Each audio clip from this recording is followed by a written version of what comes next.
Hi, folks and friends on YouTube. Thanks for being here. I'm Still Dreaming is my channel, and in this video, I would like to bear witness. What I mean by that is share some testimony with you on my channel, and you may or you may not know, but my channel is faith-based. I'm a Catholic Christian, and so yeah, I want to share this testimony because I feel like it's somewhat miraculous, the way it all unfolded and came to pass. So these things that are here on the table in front of me are going to help me stay on track and focused with the actual testimonies, hopefully to help me so I don't digress and veer off and go off topic. So right here I just have the laptop in front of me, and the picture right here in front of us on the laptop is a location. It's called the Loretto Chapel. It's in Santa Fe, New Mexico, and my father lives in New Mexico now. So we'll come back to that in a minute. This is going to help me stay on track. This is my calendar where I keep track of dates when things happen and whatnot. This is a book that is also going to help. It's part of the testimony as well. It's called He and I, and there's a backstory to it. So I'll come back to that. And then I'm going to reference something that I journaled inside my own personal journal as I'm still trying to observe the second Lent, also known as St. Michael's Lent, which is August 15th through September 29th. So I still have 1 week left of St. Michael's Lent, and I might come back or do another whole video on St. Michael's Lent, being that I only have 1 week left of that. This is a picture of my mother. This picture was taken just about 2 years before she passed away. She passed away in January of 2009. And then just a little glass of water that I'm having in my pen. Okay, so now this little bottle is a little bottle of holy water that was gifted to me from my father and my stepmom. So about a little over 5 years after our mom passed away, my dad did remarry. So after they remarried, they relocated to New Mexico. So they're not far from Santa Fe. And anyways, they went to visit this chapel where they live over there. And inside the chapel is this miraculous staircase. So, and of course they have a little gift store. So they got me this little bottle of holy water from that place at the Loretto Chapel in Santa Fe, New Mexico, where they have this miraculous staircase if you want to read about it. Okay, so now I'm going to just kind of jump into the testimony that I want to give. So I'd like to keep that there in front of my mom's picture. So I guess I'll start with, so I'm going to close the laptop. We don't need that anymore. So like I said, my mom passed away in January of 2009. So what had happened was, some 10 months after my mom passed away, I was in my mom's sitting room, and she had this one little nightstand table there in her sitting room, and it had two little drawers. And so I started going through the little drawers, and I ended up finding this book on the bottom. Was a little stack of books inside the bottom drawer, and I came across this, and the thing that caught my eye just right away was the picture of the Holy Spirit on the front, and that just drew me into it, you know, right then and there. It drew me in. So the long and the short of it is, I couldn't put this book down for about a year. Now, I'm calling it a book, but it's more likened to a journal or a diary, because it's not a traditional book in terms of a story with a beginning and a middle and an end. It's more of a journal entry type. See, if I thumb through the book, and I think I've already made 2 videos about this book. I call it a book, you know. But, for example, the woman that kept the journal was back in, you know, look at the time, back in 1944. So it was 10 years of her journal entering, making entries into this journal. And the reason why she calls it He and I is because everything that she journaled was something that she knew to be the Lord was speaking to her, or the Holy Spirit was speaking to her, and she took the time to sit down and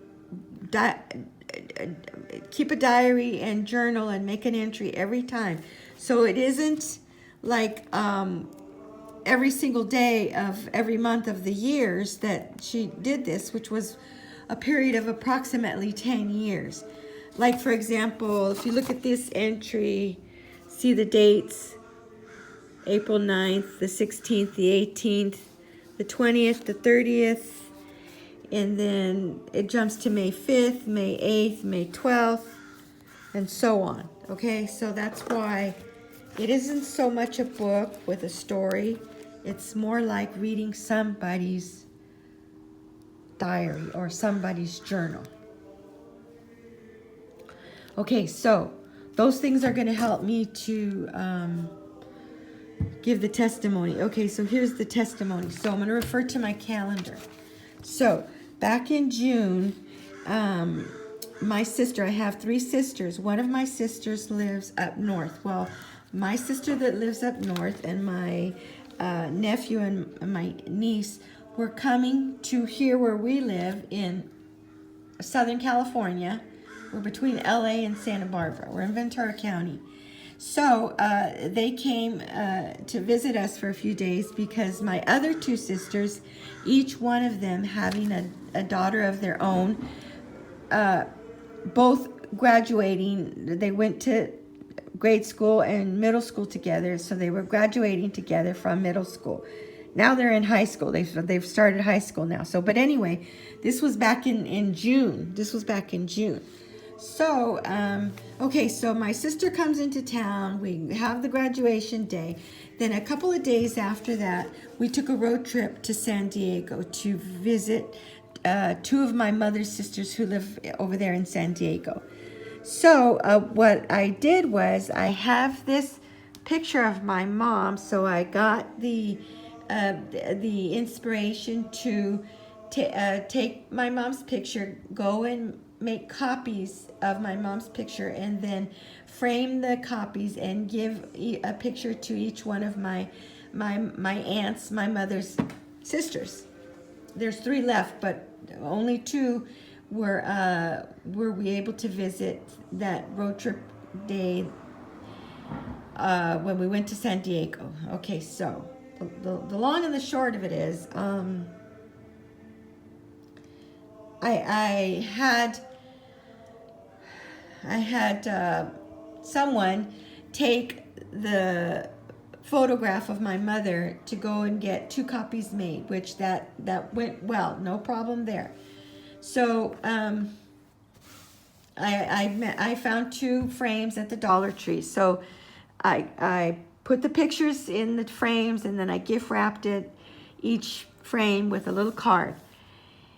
And that was the end of it. So then,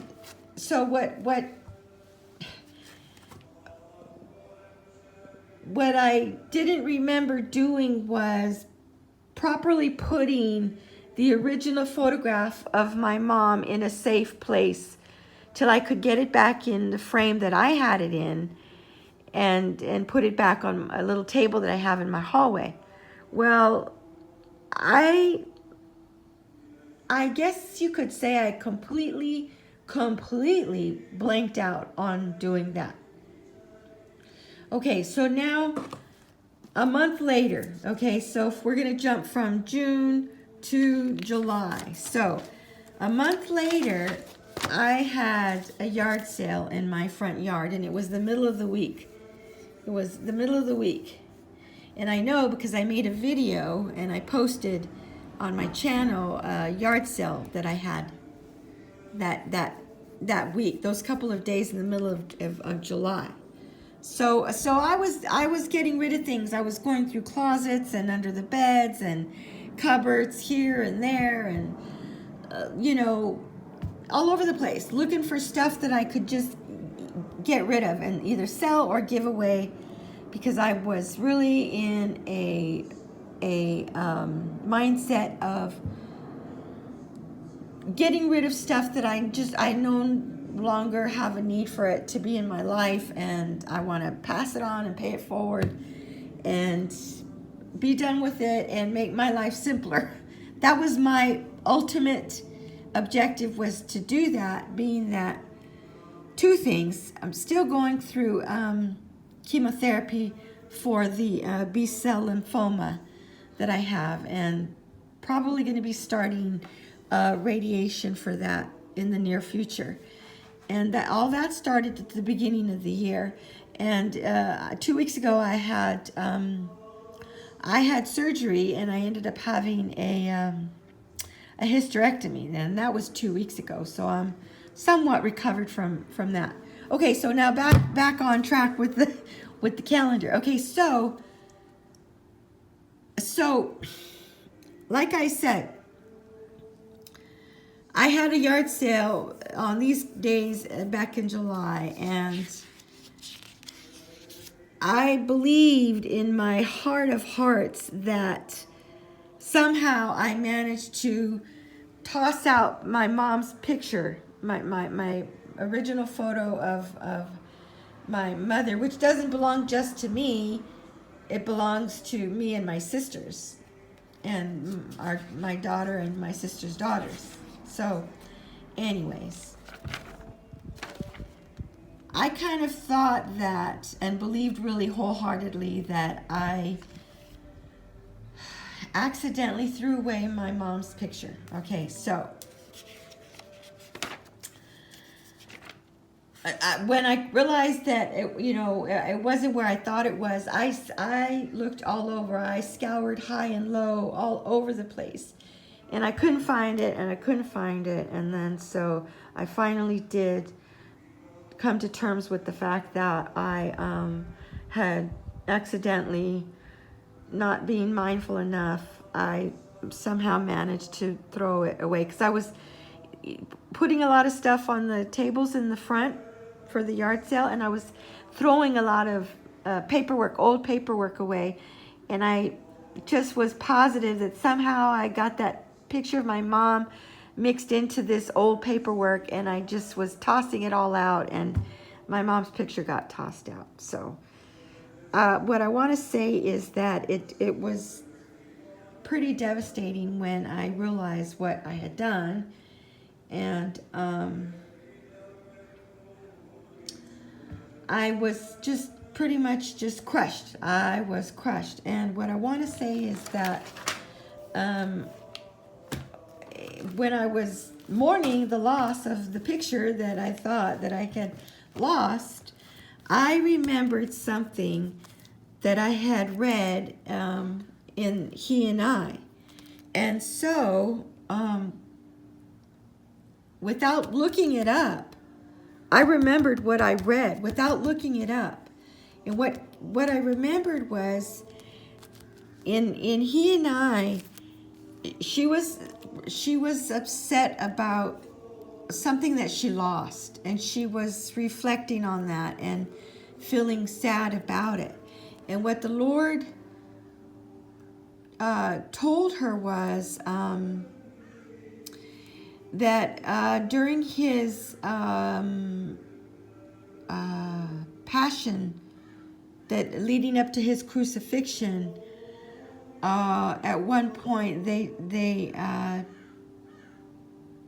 tore it. They grabbed at his robe, his robe, and he said that in the midst of his suffering that he was going through already being mocked and spat on and humiliated and punched and slapped, and his hair probably yanked and all of that. He said when they jostled at him and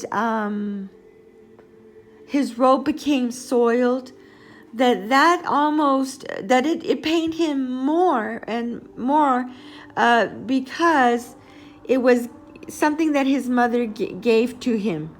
And so when I had that come to mind, I took it as the Holy Spirit or Jesus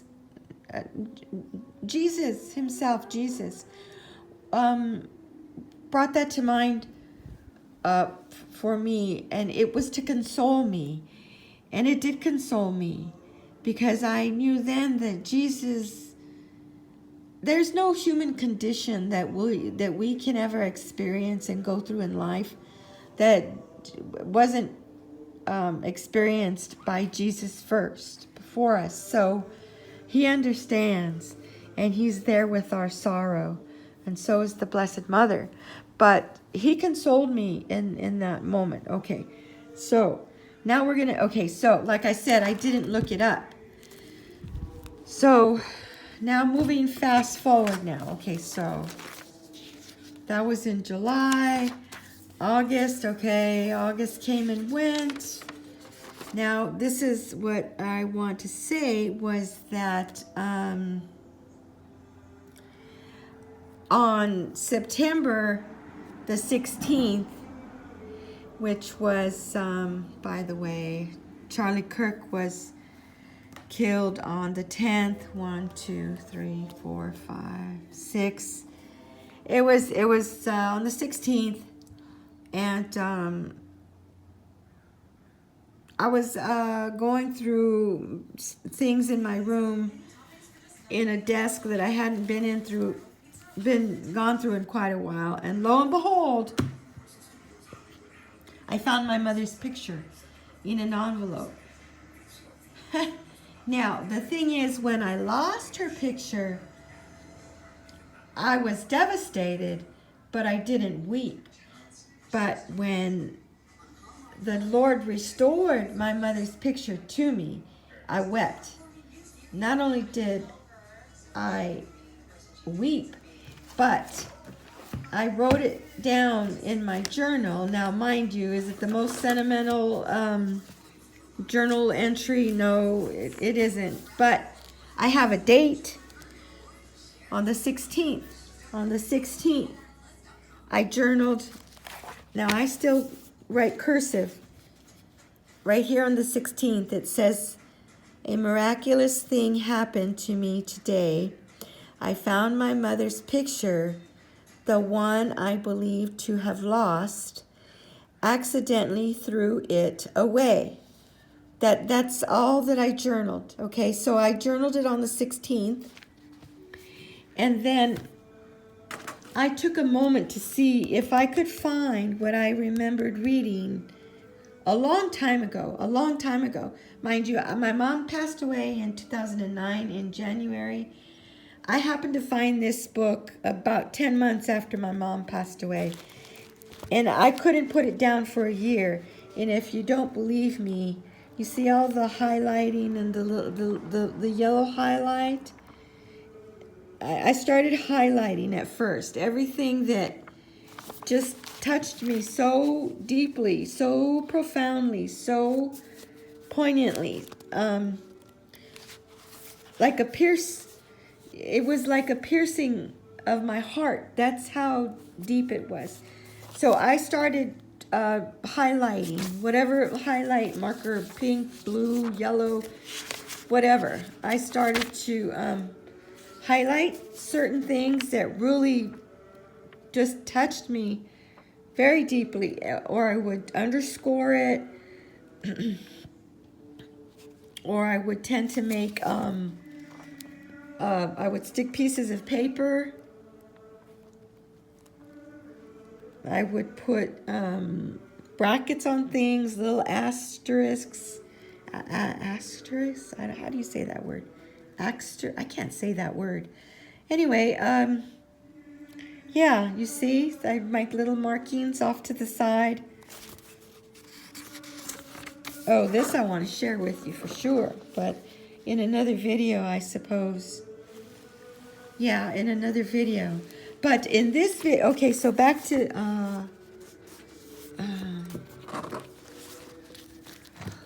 hold on. Okay. Oh, shoot. Where is it? I'm looking for that little, there. Okay. So, I want to take the time to read this to you guys. Remember I told you I read what he shared with her about his robe. So this is what it says. He's speaking to her. He says, on the way to Calvary, the crowd jostled me, and I fell to the ground. My robe was soiled, and although I was not going to wear it much longer, even in the midst of so many other sufferings, I was distressed about it because my mother had given it to me.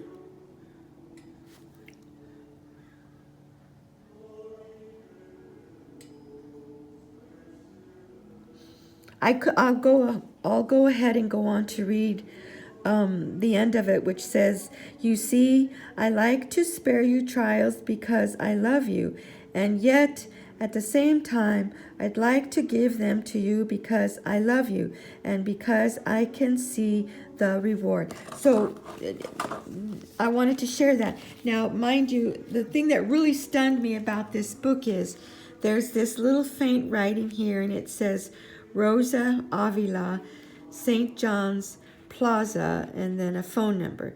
So what really stunned me was that I didn't even know that my mother had this. I didn't come to find out until almost a year after she passed away.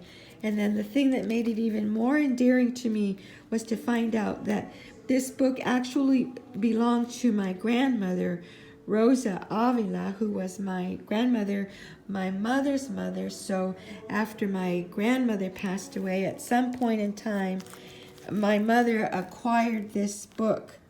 And now it's in my possession, and it's one of my very, let's put it to you this way. This is by far my most precious earthly possession that I own here on earth. It's this book, He and I. All right, you guys, I'm going to close the video now. Thanks for hanging out.